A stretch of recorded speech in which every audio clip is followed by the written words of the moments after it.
Bert, okay, Yeah. You know what's something I really admire about you? I love that you lean in to your most viral moment. Yes. And you're proud of it. You honor it. You want to celebrate. Are you it. talking about the machine? Yeah. Yes. Oh yeah. Fuck yeah. Like we've had these kind of conversations before, but I just love that. Like some people like have a moment and they run away, and they're like, I don't want this thing to define me. When it's like these moments always define you, and you'll have others that also define you, etc. But they're so afraid of having that one thing, right? Well, I have theories. Okay. I have a theory that every comic needs something big to pop once, and then a body of work behind them to blow them up. I think that, and I think for Bill Burr, it's the Philly thing. If his Philly thing goes viral, everyone then sees they that, see the other and then they things. see all the shit he's done. But They're you need the body of work as Jim well. Jeffries punch in the head, right? Yeah. Joe Rogan, Carlos Mencia. Yeah. Everyone needs that pop. Yeah. And for me, it was that machine story, and I got to be honest. I was done telling the story when I went back out on the road. So it goes viral like 6 years ago on the 28th of December. It goes viral, and then I go to Vinny Brand's club out Stress Factory, and it sells out. And it was a blizzard, and I was like, "What the fuck?" I literally said on the Thursday show, "Why are you guys here?" Yeah, because I knew my numbers, right? Yeah. And they're like, "The machine," and I was like, "Oh, I retired that story." And they're like, "The fuck No, you have?" Yeah. And so and then the way I saw it, I was like, "Okay, well, this tour is in comedy clubs. Now these are sold out. They're all sold out. We've had Thursday and Sunday shows, 2 on each, and so there's more people that have ever seen me. So I'll tell it for all the new people." And then the next time you go in and you're doing 2 Wednesday, 2 Thursday, 2 Friday, 3 Saturday, 2 Sunday, and then adding. And so I was like, oh, it's more people. Well, I'll tell it for the new people. And then you do theaters. Then you do 2 shows a night at theaters. Then you do bigger theaters. Then you do arenas. And then you're like, well, fuck, it's always more people. And I'll be honest, I was with Ari, and I still love Ari, but I was with him, and he was like, don't tell the fucking story tonight. And I went, you're going to listen to what happens when I don't. And I go up and I was like, all right, that's it. And they start booing. And they're like, tell the fucking machine. And I'm like, wow. All right. And so I tell it, they go, the second I say, when I was 22 years old, I got involved with the Russian mafia, they go fucking nuts. And as long as they go nuts, I will be there. Because here's the other thing, not to get too inside baseball, but I think you guys will get it, is I also was a failure in this business at one point. So I remember thinking, give me one thing to help me splash. I sat at the Ryman Theater and I watched Angela Johnson perform. She did 2 shows. I was with Ari, Nate Bargatze, and just the 3 of us. And I said out loud to both of them, this is before the machine goes viral, give me one bit that is as popular as her nail salon bit that I can sell out the Ryman twice. I will tell it every fucking show. I have no problem with it. I have no problem with it. Now I'm doing 2 Rymans and the Grand Ole Opry my first time in Nashville. Wow. And you go, hey man, remember what you wished for. All you want is people to come to your shows. That's it. Every time I do a brand new hour, this is my 3rd hour on Netflix that I'm getting ready for. Every time I do a brand new hour, the hours perform really well. People quote bits out of that, but the machine story, I think, was just, it was a different monster. I mean, I made a movie out of it. Yeah. I mean, I'm merch, tours, a nickname. And I go, I'm not gonna fucking. I think it's great. Yeah, I love it. What's the guy's name? Jimmy Buffett. Give me, dude. I met Jimmy Buffett at Red Rocks. Can you explain Jimmy Buffett to people who probably don't know who he is? Yeah, I can. Yeah, crack one of those open. Okay. Fucking Jimmy Buffett is all of us. We all have a little bit of greatness in us, and we're lucky enough if at one point that greatness rears its head and allows us to shine. Now, for some kids, that's the gayest thing I've ever said. Brad Radke, I played baseball with him, right? You ever play sports? You boxed, right? Basketball. And I you ever play with someone that goes pro? Not pro, but sure, good enough. Yeah. Brad Radke, I played baseball with him. Every time he played, everyone was like, there's something special about that kid. And I remember everyone on our team wanted to be special like him. Yeah. And so Jimmy Buffett represents that because he put out one album of just bangers and then was like, yup, I'll keep writing, but if you want to hear the hits, I am not better than you. I'm here for the hits. Now, what is the song we all know from Jimmy Buffett? Well, I'm a big Jimmy Buffett fan, so I could name The average everything. person. Cheeseburger in Paradise, Margaritaville. Wasted away again in Margaritaville. I only know that line, but I know that line. But Margaritaville is also like a chain of... Dude. Like his throw business me model in the is Briar crazy. Patch. Yeah. Fucking machine bars. Yeah. I'll do... So you name it. Margaritaville is based around his song, but it's also a restaurant. He owns, I has think, all like resorts, the hotels. alcohol that's in it. It's like yeah. an experience built around who he is, and it's completely vertically integrated. And he's leaned into this very successful song, and these people come to see him. They absolutely love him, and I see inspiration of that with you, and I think it's awesome. And I was talking to Derek Poston, who opens for us, a hilarious comic, and he went to your show, and he was like, he gets it in terms of show.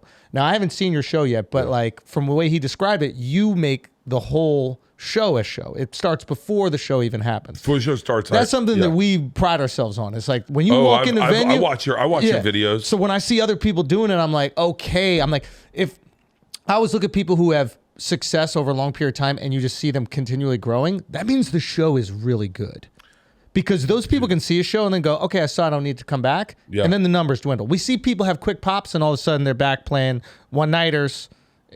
When you see people continue to grow, they're delivering an experience.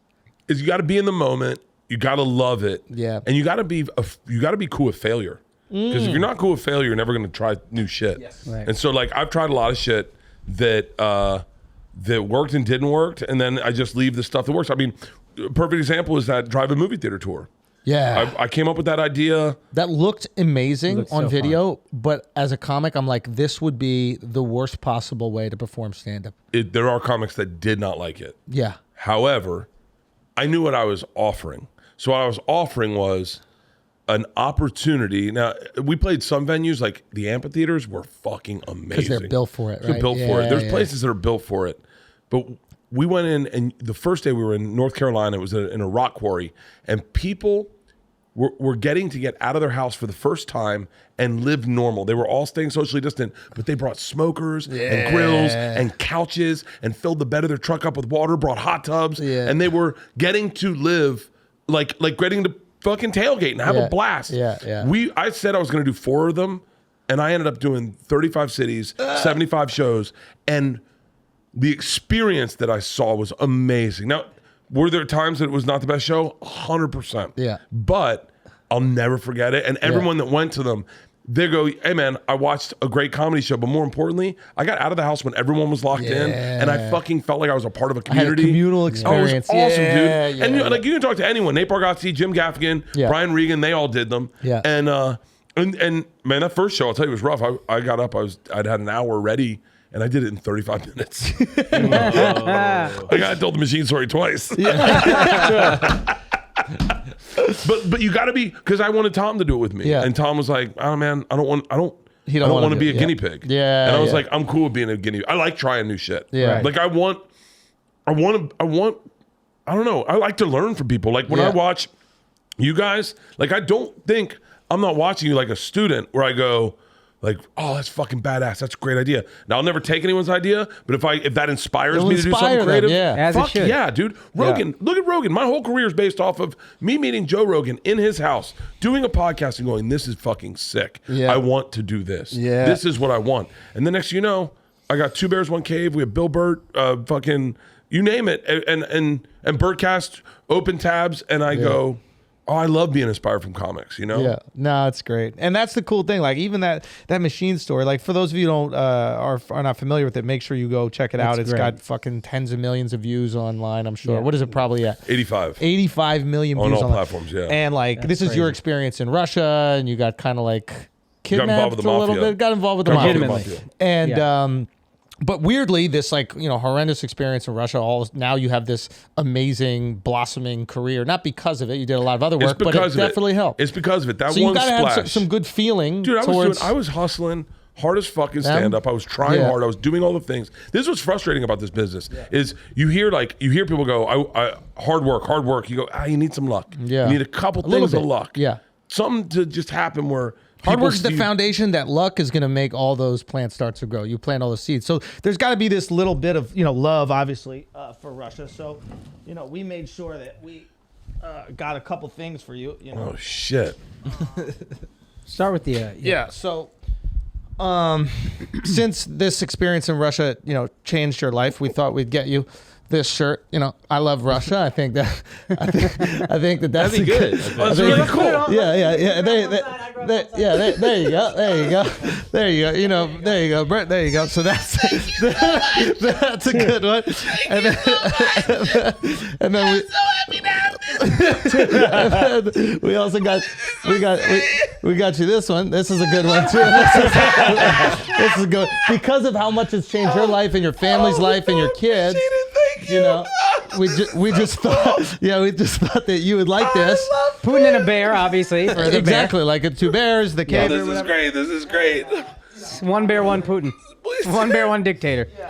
So we just got some vodka in case you want to start going. Probably your favorite vodka, just in case. Totally, is my favorite. Yeah, and if you, for whatever reason, you get cold during the podcast, just something again that you could possibly wear. I really appreciate it. This is so glad that I'm here. I was hoping to get a splash on the internet. We'll just make sure you get a splash. Oh my God! I mean, Russia's giving you so much throughout the podcast. Hey, does anyone have a Klan hood? I'm not gonna throw one of those on real quick. Hey, can anyone have any blackface? Real quick, just touch up under my eyes. Oh fuck! Oh, this was the biggest mistake of my life. I'm editing that Don Lemon thing out tomorrow. Welcome to the Flagrant 2 podcast. We're here with Bert Kreischer. Hey. Now, have people accuse you of being a Russian spy? Oh, well, when I spent my time in Dresden after the war, I was working with the KGB, and it just wasn't exciting. And when I was there, the Soviet Union changed so much during Perestroika that I thought, this isn't the Russia I grew up knowing and loving. That's right. So I was like, we need to reclaim these outer places, Belarus, Ukraine. Yeah. That's what I said. Yes. Yeah, this is your idea. Yes. This is your idea. You realize this will get taken out of context. What? Used on the internet. What? How? And then they're going to be like, by the way, I will fucking tour Russia hard as fuck. I will be like, fucking 5 shows in Moscow at the Bolshoi Ballet. Bullshit! motherfuckers! Guys, thank you so much for watching that clip from the Flagrant 2 podcast. And I just need to let you know it is March Madness and the national championship is up for grabs, and so is the bag with MyBookie. Sign up today at MyBookie and use the promo code Flagrant to secure a first deposit bonus up to $1,000. It's simple. Deposit $200 and play with $300 instantly. Just use the promo code Flagrant to claim your bonus. Mobile or on the go, college or NBA, no matter the league, no matter the minute, MyBookie puts the action in your hands so you can turn any game day into a payday. Bet anything, anytime, anywhere with MyBookie.